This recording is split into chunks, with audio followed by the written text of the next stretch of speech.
cage. Mine's Micah Frankel at Jackson's Acoma, next to Marquis Smith, coming off of consecutive victories, one in the ring, one in the cage. Good to see you in person, sir. Good to see you too, sir. So man, how's it going? How's life? All in general, first off, let's start there. Amazing. Life is good. Baby girl's good. Everything's good. Life is good. We here at the gym about to get some training, so blessed, healthy, ready to go. But let's go back to the professional boxing debut. Got in there with a veteran in Derek Pettis, and you come away with the hand raised. What did you take away from that first professional boxing experience? Oh, it was so fun. It was the first fight in my whole career that I was nervous. I had butterflies, jitters, excitement, and then once we got in there, me and Derek just had a full-out brawl, and it was so fun. And I dropped him, which meant a lot to me because Derek is solid. He's such a solid competitor, and he has so much heart. And it was a fun fight. Like even after the fight, you see me like dap him up and be super excited because it was a war, and I love that.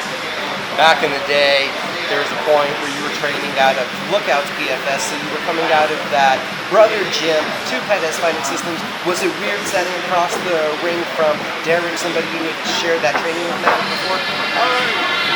Not too bad, because we both had a mutual respect for each other. Like we talked, like it was actually awkward because they were waiting on the paramedics to get there. So we were just standing across from each other awkwardly for the longest time before we were actually able to fight. And all we just kept saying was, all right, let's have fun, let's have fun. So we were able to do that. We had a good time. We put on the show. We set the tone high for the rest of the card because we were the first fight of the night. And I would actually thank him for the opportunity because it made a lot take off. Boxing something that you would do again? I don't know. Training camp was boring, just punching a punching bag and running for 10 weeks at a time. It was kind of boring. Missed the wrestling, missed the jiu-jitsu, kickboxing, elbows, all that fun stuff. So the right opportunity came up down the line, possibly. But as of right now, I'm signed with Fury FC. And so my next 2 fights will be everything. Was the boxing match a different experience than what you expected? Oh yes, for sure. Especially against an opponent like Derek Perez. He forces you into his fight, so it doesn't matter how technical you are outside of that ring or with anybody else. When you're with Derek Perez, he's going to bring that dog out of you where you're going to be throwing looping punches, looking crazy, but it's Derek Perez, and you got to be a dog when you fight Derek. Didn't look like it took much time to celebrate that victory as quickly got on the Fury FC 6-8, a third round TKO victory. So first off, was it the plan to seek out another fight immediately after the boxing match? Oh, for sure. I celebrated the night of the fight after beating Derek Perez, and that morning I woke up. My coach in Texas, Pete Spratt, sent me an opponent's name and said, hey, this is who you're going to be fighting in San Antonio on this date. And I was like, all right, I'm all for it, let's go. And so we knew about it for a long time, and then when they sent the contract wasn't just for one fight. We were blessed with a 4-fight contract, and I'm excited to spend this next year or two with Fury FC and fulfill my contract, and then hopefully We head to fight night, and you were a swing bout at Fury FC 68, ended up being the final fight on the card. So how wild of a night was it? Were you waiting on the hand, basically ready to fight? Oh, for sure. We got there. The fight was during the day, so we had to check in at 11, and then around maybe 12-ish, got my hands wrapped, got my gloves taped, was getting ready to be an early prelim. They came up, said, hey, what's your name? Marquis Smith. Okay, cool, you just got moved to the last fight of the night. So I just sat backstage with my gloves on, not able to take them off for the whole rest of the night, and I got to enjoy watching the fights. I got to see some guys in certain weight classes that I wanted to see fight live. They put on a show, but it was like the apex almost when I got to fight because it was just his crowd, my family, and I could hear my daughter screaming. I could see my daughter right there. There was not a big crowd, and it was fun. I'm so happy to be back there. It was fun. It was, again, a third round TKO victory. How much did the fight play out to what you expected? We expected everything we saw. We knew he was going to try to push me to the fence. We knew that he was going to throw big shots to get that double or get on a single. We knew that he high guarded a lot, so we just knew just to throw straight shots down the pipe. Once we started seeing him duck his head, then that's when the toss of the uppercut started coming in. First round, I was a little anxious, I wanted to land hard shots. Second round, slowed it down. Third round, coming out from the second round, P-Strat said, hey, quit jumping into your shots and you're going to see the money shot.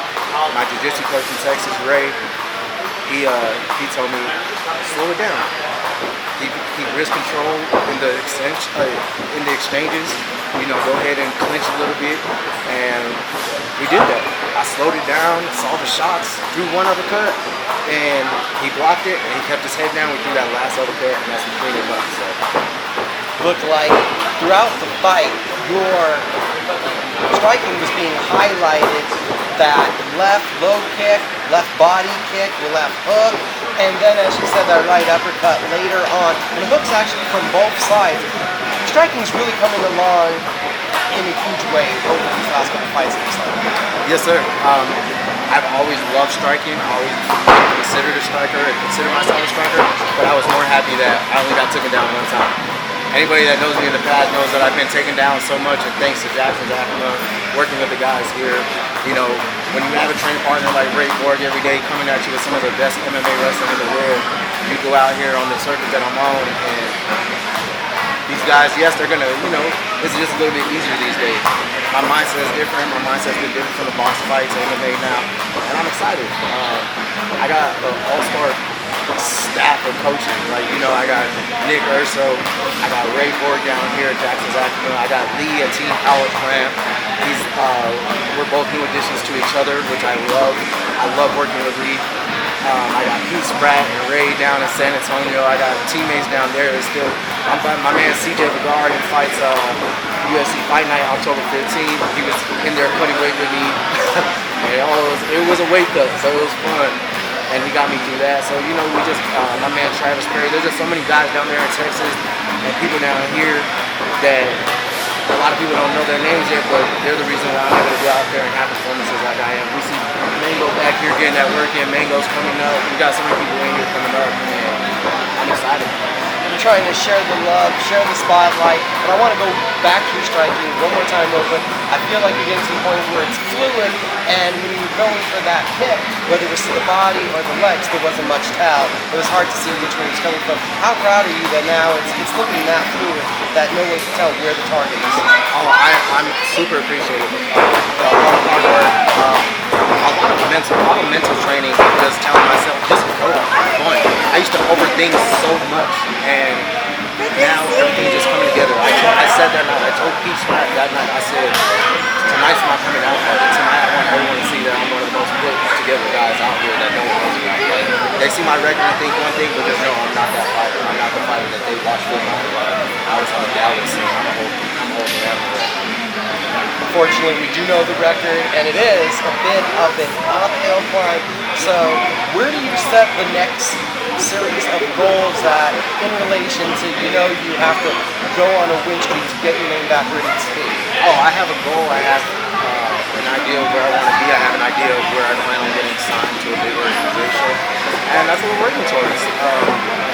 Like I said, we're signing for UFC now. I was going to take time out after this last fight, but before I even left San Antonio, they offered me another opportunity. So I have another opportunity coming up at the end of October. I already have an opponent. There's no contract signed yet, so I can't mention any names. But you said October. Give us the date. Give us the number. Fury FC what? I don't know the number, but I do know that it's around Halloween weekend in Edinburgh, Texas. So going to enemy's territory, fighting my hometown guy. This fight will be at 135. That's where I belong, and you already know. You already know what I'm coming to do. So I know what they're going to do. They're going to come try to take me down. But he wants to stand, and we can stand and have some fun too. But it's all on him. So you knew I was going to ask about the weight class and where you're planning to make your home at? Yeah, of course, because that's everyone's question with me is, what's his weight? What's his weight? My opponent now that I'm about to be fighting made that an issue in negotiations. Like, is he going to be able to make 135? If you're watching this, just know I'm really not that big.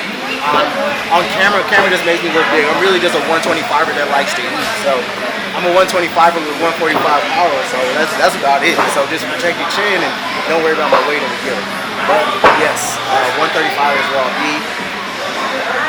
125 was out of the negotiations right now. We're not even going to think about that. Let's get back to 35, get some wins there, and then once I get signed to a big organization, I'm probably going to make that jump down to 25. And I'm able just to fight full time and focus on good nutrition and things like that. It's Marquis Smith, 2 in a row, 2022. We'll look back here locally. It was his summer. He got back to action. I know there's some people here at the end that you want to shout out to. Oh yeah, always rest in peace to my brother Darren. I gotta say his name on every stage that I'm on. I love him to death. I know he has the best seat in the house no matter where he's at. My daughter, Kira, that loves you, my friends, my family. I love you guys to death. And shout out to all my sponsors. I'm gonna actually put my phone out so I don't forget anybody because I am that bad with memory. So we got Barber Gaze and Fades. We got Al Boltonero de Guamas. He's gonna be proud of me because of how I said that. We got Elevated Steak, Mexico, Smoke Shop, Iconic Bulldogs, Two Tough Kennels, Taco El Tacolote. We got Bad Cherub. We got Full House Real Estate 505.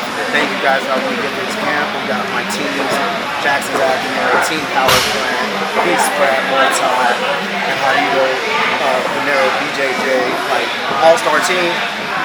As always, thank you, Micah, the all-star reporter, making sure that us local guys and the guys on this circuit get the spotlight that we deserve. We appreciate your hard work, sir.